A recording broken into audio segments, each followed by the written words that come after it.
Hello and welcome to the Southern Star's fourth coronavirus podcast.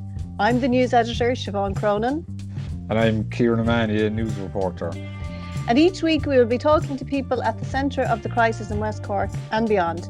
We will also be taking a look at that week's Southern Star and how we are covering the pandemic across the region.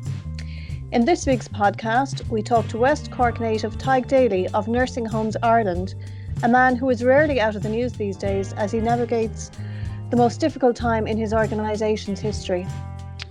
But first, let's take a look at this week's newspaper. So, Kieran, you have a particularly distressing story on the front page this week about Clonakilty. So tell us a bit about that. Yes, very sad news this week when they confirmed that there had been COVID-19 deaths at the hospital. And obviously the staff are working very hard to make sure that the rest of the staff and residents are being cared for.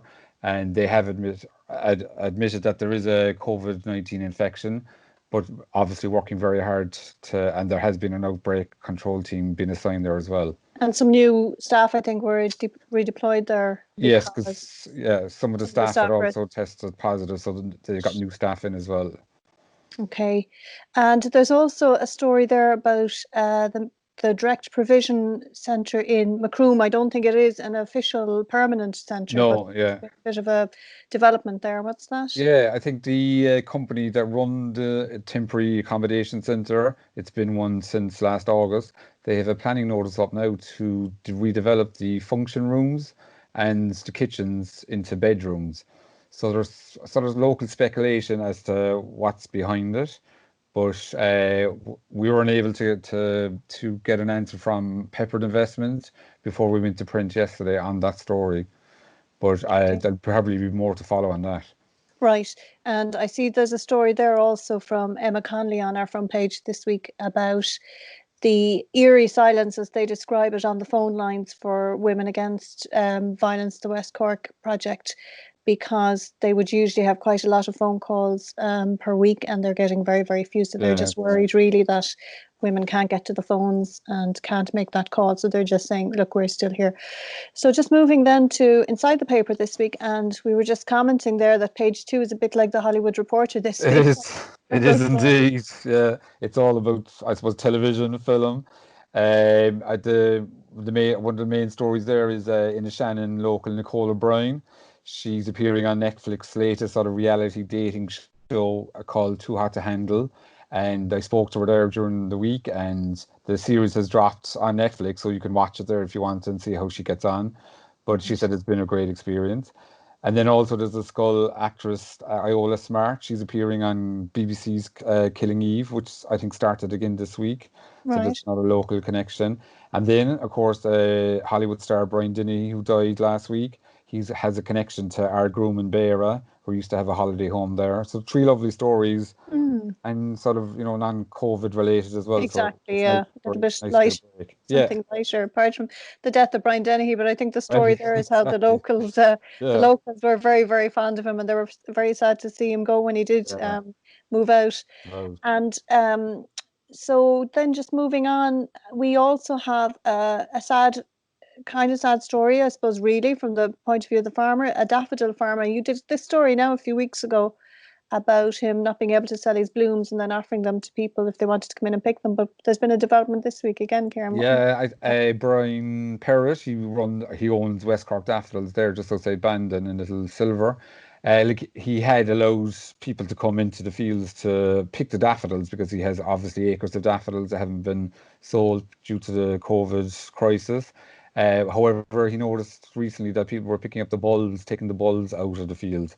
So now he's have to clamp down and is asking people not to take the bulbs. And of course, maybe some people don't realise, when if you pull the whole bloom, the bulb will come with it if you're very, very aggressive.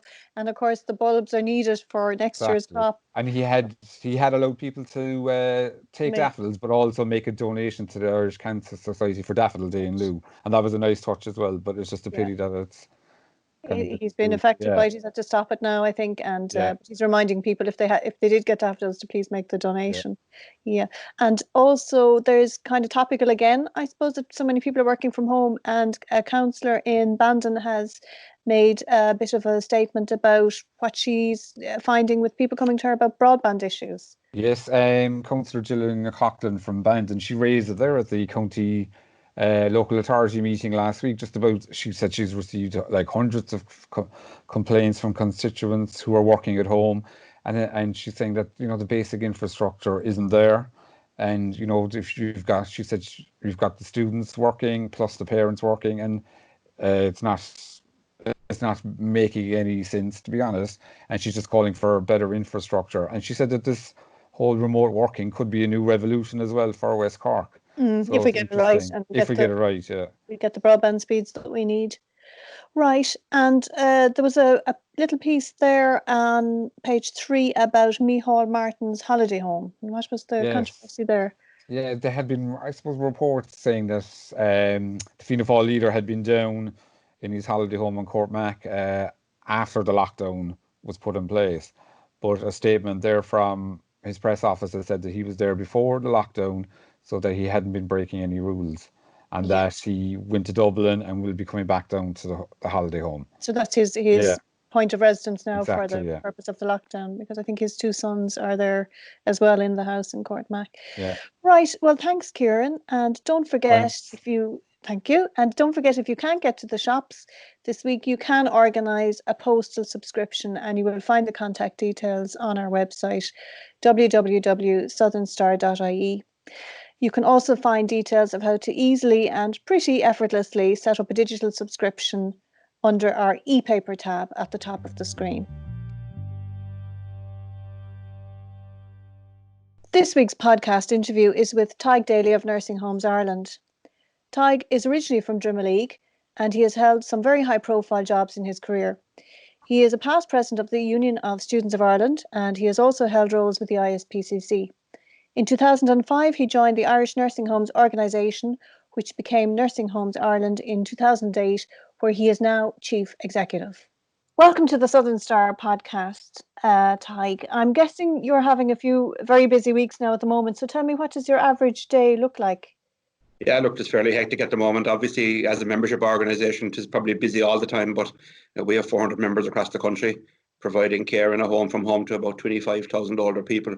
But at the moment, yeah, it's probably, it is 7 days of the week at the minute, unfortunately, 12, 15 hours a day. So I suppose the average day, there's probably 3 components to it. Members, obviously, is a big part of it. The other bit is, I suppose, ministers and the political establishment. And the media then is the other big part of it at the moment. So they're the 3 prongs of your very busy day. Yes. How do you think we're handling it down here in West Cork now? You're local. Have you been able to kind of keep tabs on what's happening down here? Yeah, I would say very good. I mean, it's interesting when I look at the national figures, for example, from the HPSC around the numbers of clusters, for example, in particular in nursing homes. There's at this point in time, there's 3 clusters in the entirety of Cork or the south.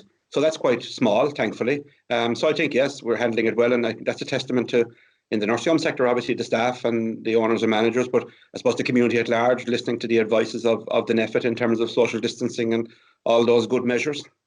And you said the south there, does that include Kerry? It does, yeah. It does. It's Cork and Kerry. So there's, like, at this stage, it's very, very small numbers, thankfully. And I suppose the challenge for us is to keep it that way. Yeah. So obviously that's a reflection too of how the nursing homes themselves are handling it. Yeah, look, I mean, the nursing home sector is, bar none, the most highly regulated sector in the entire health service, and on an annual basis would be dealing with winter vomiting and flu outbreak. So it would be well used of these sorts of issues, but obviously not on the scale we're dealing with, given that it's a global pandemic. So, infection control would be a huge part of any nursing home. So I think the preparation that we took. You'll know that as an organisation, many of our members had visitor restrictions from very early on. So all those preparations, thankfully, in Cork anyway, are paying dividends. Right. And you didn't get the feeling then that the more outlying areas, like you're talking about West Cork, you're talking about maybe even West Kerry, Donegal, did they fall a little bit behind on the PPE supplies, or were they pretty well covered anyway, despite being quite a distance from the centre of things?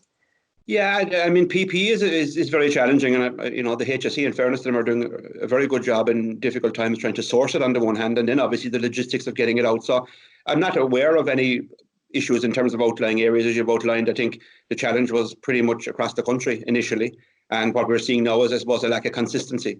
To be fair to the HSE and indeed government generally, where it's available very good, and in terms of both quality and quantity. But equally, there are significant challenges in some parts of the country where the timeliness of it and then the quantities has been very, very challenging, to say the least. But I think we're over the worst of that now, I hope. But again, we can't be complacent, obviously. Right. So you're talking about kind of being over the worst of it. Are you beginning to see a little bit of light at the end of the tunnel? I think someone said we're on day 40 now. Yeah. It feels like day 400 at this stage, I can assure you. For you, I'm sure.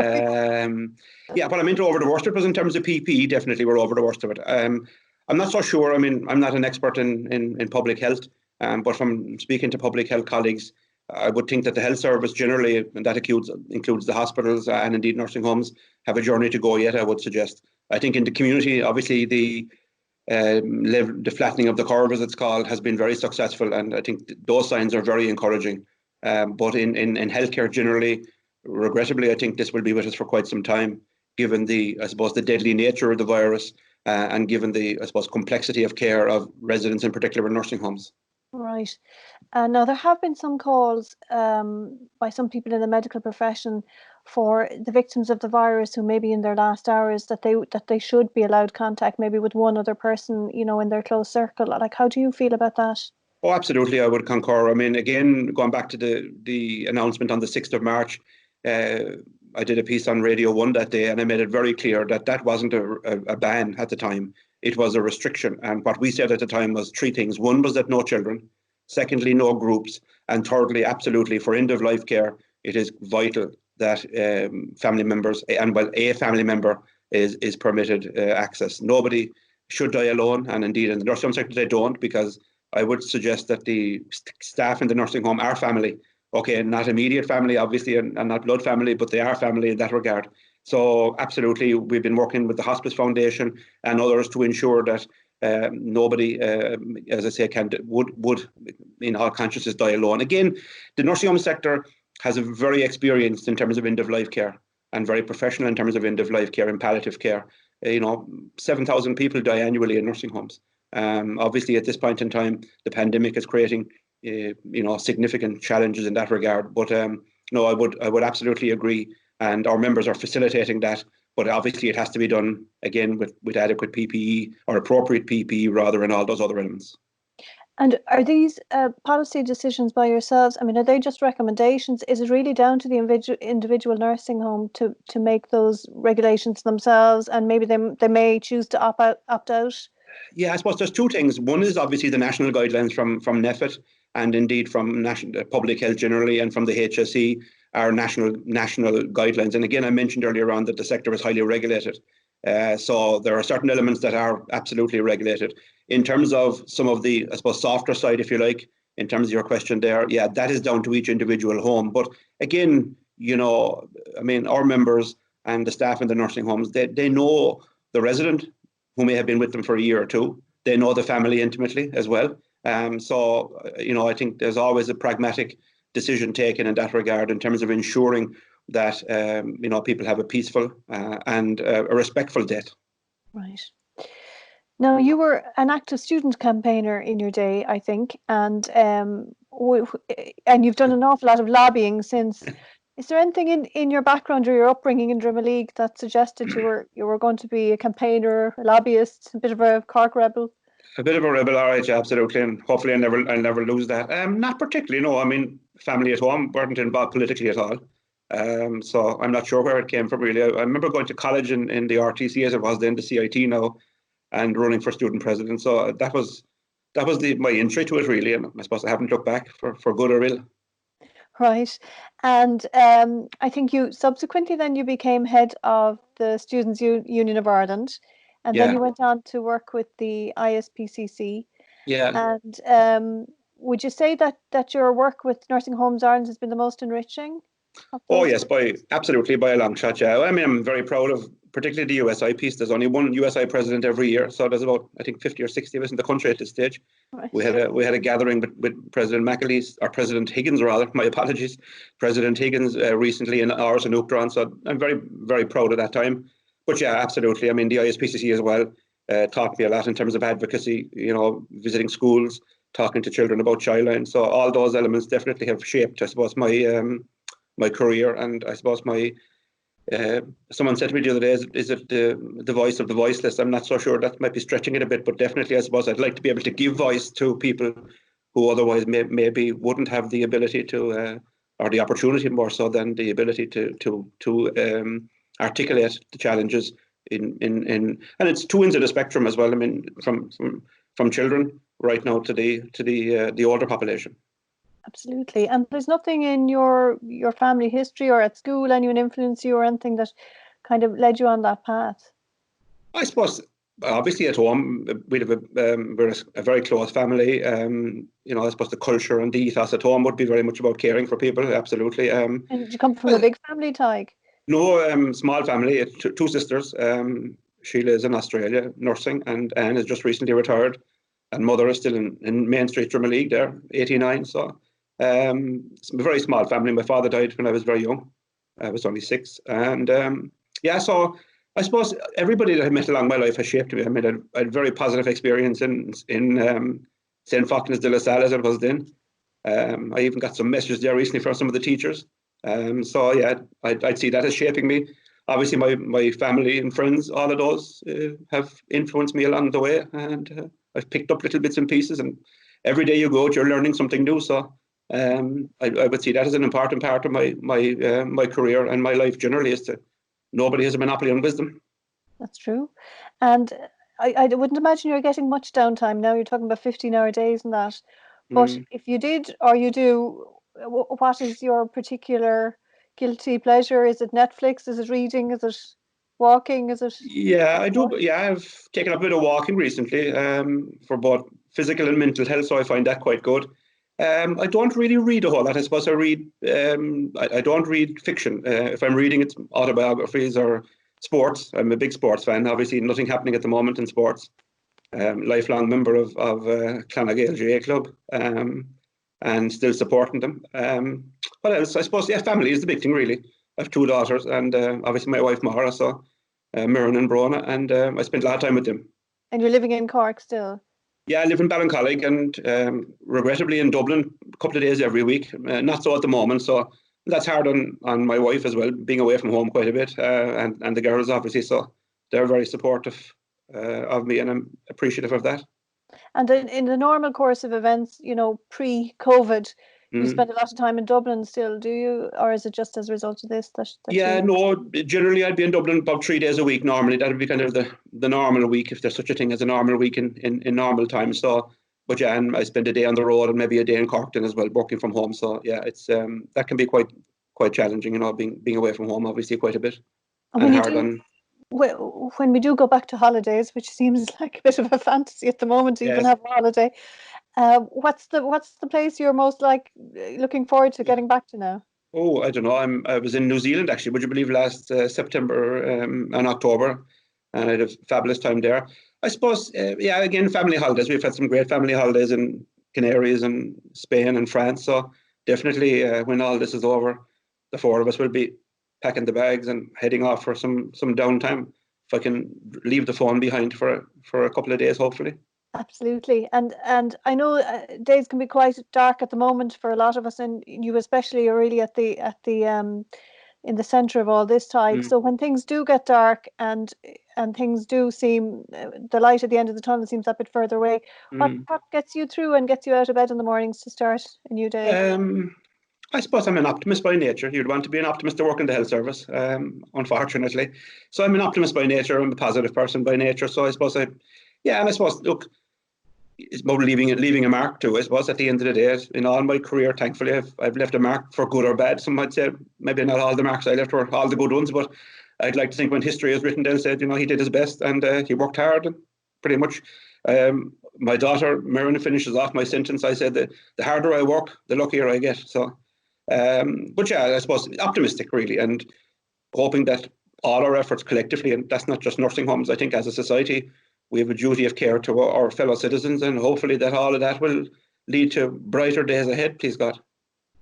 Great. Well, listen, Tadhg, thank you so much for making time for us, and stay You're very safe. welcome.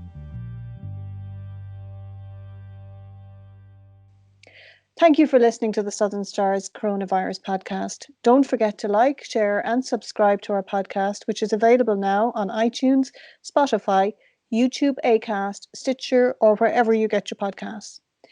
But first, here's this week's musical treat. So Kieran, can you tell us a little bit about the background to this? Yeah, this week we're going to be featuring a video by the COVID Collective. They're basically made up of James Downing and Keith Hendricks, who were members of a band called the Shrugs. So they've just got together with groups of friends and decided to have music in isolation. And they posted their first video last week, Stand By Me. And it's really good quality and great singing. And they enlisted the help of Shelley Byrne and Gary Meagan on this video. And they plan to release more in the coming weeks and get different musicians and even some from older generation to join up and just, make music, seeing as they can't gig actually at the moment anyway. So very good. Okay, so here we go with the COVID Collective and Stand By Me.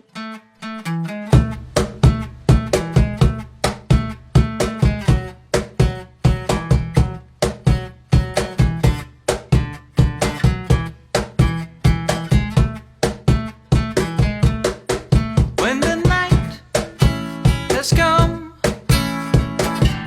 and the land is dark and the moon is the only light we'll see. No, I won't be afraid. No, I won't be afraid. Just as long as you stand by me. So darling, darling, stand by me. Oh, stand by me. Oh, stand by me. Stand by me. If the sky that we look upon should tumble and fall, and the mountains should crumble to the sea,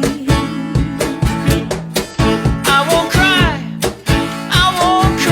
no, I won't shed a tear. Just as long as you stand by me. So darling, darling, stand by me. Oh, stand by me. Oh, stand by me. Stand by me.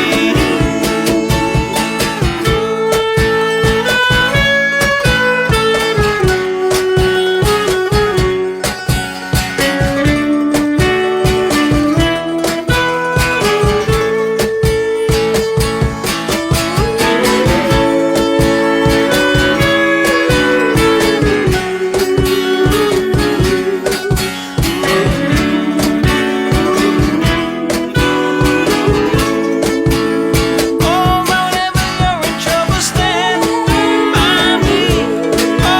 Oh, stand by me. Oh,